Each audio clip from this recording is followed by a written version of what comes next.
বাদশাহ হাজ্জাজ বিন ইউসুফের এলাকা এত জালেম ছিল, জুলুম করতে করতে সীমা লঙ্ঘন করে ফেলেছিল।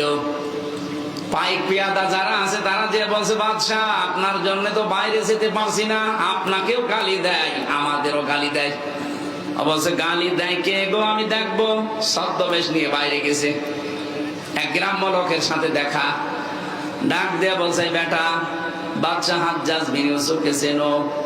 বলছে চেনো মানে? অত জালেম।